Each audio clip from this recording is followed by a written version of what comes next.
people, welcome back to my channel, welcome back to the backyard, and for me it's like welcome back to YouTube because I've had a full month away from making videos. I haven't made a single video in weeks, and I explained this before my absence that I'm fully invested and focused on a Red Bull video I'm working on, and I've done almost all of that now, which is amazing. But these Red Bull videos, they are projects, they are full-blown projects. I've had a bespoke course built where I've been landing some world's first tricks that I've always dreamt of but never thought were possible, and it's absolutely mega. The problem is, when I'm doing stuff like that and fully focused on training, it's very difficult to make good videos for you guys. I tried it at the start, I was making a couple of videos, but it's just not the videos you guys want to see. So I've had a few weeks off. I certainly didn't have time to dig the backyard. And before I spin round and show you what I've come back to, because I'm shocked, let's have a little reminder of how this place turned from a green field, a garden, into the sickest set of trails. 3 separate lines, a pump track, unique features, just unreal trails in the garden. And now, if I spin round and show you what's going on, it looks like this. It's depressing. You guys haven't seen the backyard for weeks and weeks and weeks. I haven't seen it because I've been away for about 3 weeks. And if you told me that this place would have turned into the trails I had, I wouldn't have believed you. But then if you told me again a few weeks later it would look like this, I wouldn't believe you either. So I have truly got my work cut out. Beck is up there weeding right now. We're already on it. I've only been back a couple of days, but we are so on it because you guys have been commenting and messaging and requesting backyard updates, videos, and this is an update. Look at the state of the place. It's gone. It's like it's been taken away from me by nature. The weeds are just outrageous. I mean, there's some nice poppies, but this stuff is horrendous. And if you pull it out the ground, you pull the jumps away with it. So, what can I say? I mean, look at it, like El Grande is 50% smaller just because the weeds, it all looks crap. This was 3 Willy. Do you remember this amazing glossy triple roller next to the narwhal? Gone.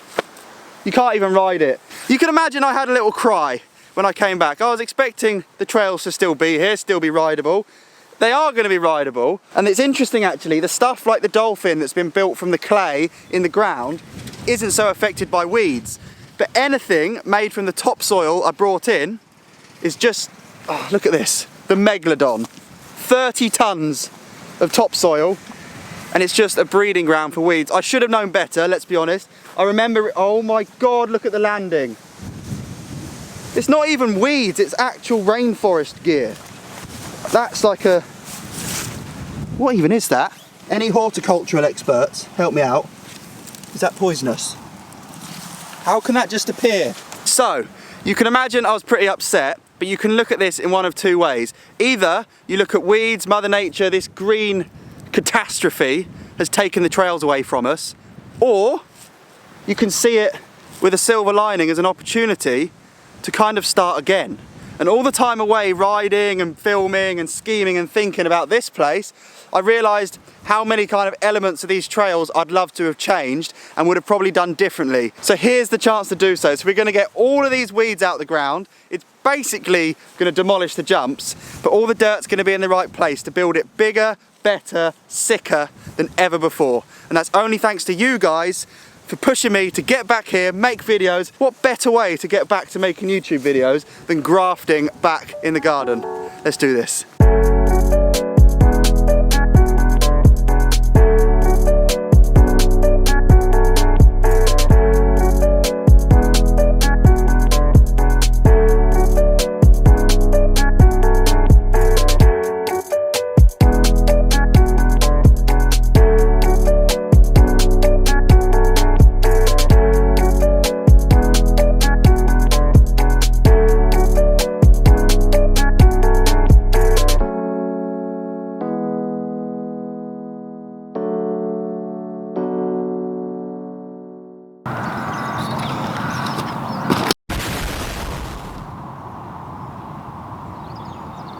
The first half of the trails are looking much better. At least we can see what we're working with. They still look like a complete disaster, but the weeds have gone, which is a big win.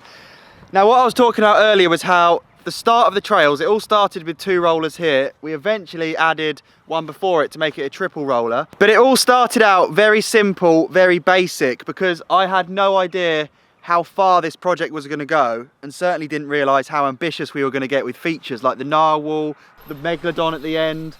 Even having big jumps like El Grande, I couldn't have imagined it was going to get that complex. So it didn't start off complex or creative, and it was all very basic. The other thing that I've always wanted to change, but we never really had time to go back, was this first right hip, left hip setup. The right hip ride's amazing, but the more you boost it and the more you like whip your back wheel out, the less speed you can carry for the left hip. And it was Ben in particular, you always struggled, didn't you, to clear the left hip? Yeah. I'm being brutal there, but yeah, you'd case it a lot. And we've got all that landing to use, and no one ever landed outside, so I've just had a 10-ton delivery of dirt, so we're going straight back in the deep end. We've got our work cut out, the weeds are gone, so I'm going to build the right hip much bigger, much taller, like all the sides have fallen off. We're going to make this look sick. I'm going to probably bring the landing up a foot, twist it, make the lip taller. But the other thing I'm going to do, because you guys have got a big build laps coming up for the first time in weeks, if months, is change this up. So this has to be rollable because it's the access for the pump track, which is also called the pump back trail. Is that right? Do I get it right? Yes. Correct. So it's going to stay rollable, but what I want to make as a creative thing, which I could have always done at the start but didn't realise, is widen this and have these 2 rollers as a double with like a lily pad nollie block manual pad in the middle. So we're going to come off the rolling, we might have to push that back, widen the first roller, you can still triple roller, or if you come out wide, which is where you need more speed for a hip, out wide, we'll build this cool nollie block.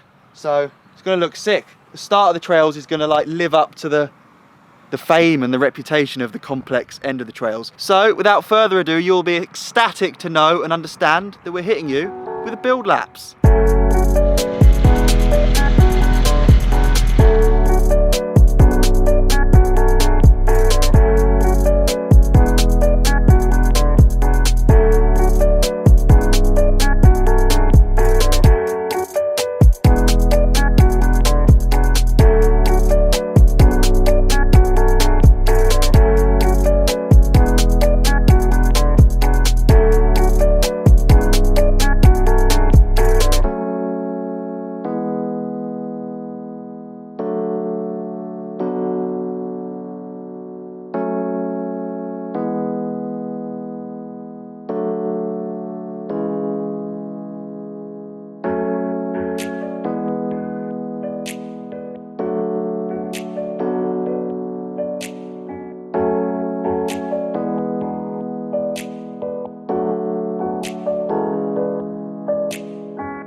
The nollie block, the manual pad, whatever we're going to call it. In fact, you guys come up with a name for this feature. We're back to naming stuff. It lives. And you probably saw in the time lapse, I tried to build a false floor 2/3 of the way up so we wouldn't need as much dirt to fill it, because I am a bit worried about like the sheer volume and weight of dirt in there. Great idea in principle. In reality, it collapsed within like 12 shovel loads. Didn't work. Blame my carpentry skills. But this is it. It's actually the topsoil I've bought in. It's too dry to go super hard, and the stuff that's been here for months is now a bit wet to go super hard. So we almost need rain up to there and sunshine there, which in the UK is possible. You do get localised showers and localised sunny patches, so if it can just split that down the middle, we'll be able to test ride this ASAP. But I'm probably going to tweak it. If you look from like straight on, I've hooked the lip a bit. It's not completely finished, but I'm kind of hopeful that with enough speed you could also transfer from this lip into that roller and go fast through the pump track. It's quite long, but generally we're going to ride it. We're going to take off Ride your front wheel along the top there, landing the landing, back wheel. You could fit 2 wheels. That's bold. We might have another whale tail incident. He's in! Oh. You okay? You okay? I think this is a lot cooler than what was here. 3 rollers served its purpose. It's great for like Beck would ride the 3 rollers into the pump track. She wouldn't ride this yet. But now we've got something pretty sick and creative to play on. Presuming these screws don't come out and explode under all the pressure of dirt. I think it looks cool. Let's be honest. With how the weeds are down there, this is just going to become a flower bed. But for the time being, it looks like a sick rideable feature that we're going to ride next time. So, it's been cool coming back to the backyard. This hip, I haven't even shown it there. The hip got done in the same build laps. Look at it. It's unreal. That's loads bigger. Loads bigger. It looks sweet. I've hooked the lip again, so you take off inside to inside, it's a short low gap. Outside to outside, it's taller. And I think it's the height of this landing now that's going to deliver more usable speed for the next jump, which we're going to change next. So I'll tweak that. And that left hip has always been my least favourite feature, so that's going to get reworked. Not like this. We've effectively just made this bigger and nicer. Like, look how tall the landing is. That's good, isn't it? Lines up so much better. But that, I don't think that should be a left hip anymore. Especially with all that empty space there. We could go into like a 270 berm or a pocket air quarter pipe against the hedges. I don't know. I guess you're already typing though. So we're back, it's happening. We'll see what the weather does. The summer and lockdown was tremendous, but the weather leading forward could be preposterous. So if it plays to our strengths, we'll crack on and ride. If it's just manky and horrible, we'll just dig and come up with ideas. But thanks for all the support while I've been away. I really do appreciate it. You all are absolute legends. That's still the case. It's still very much valid and true. And I'll see you in the next video. Legends. Very good job. That's better.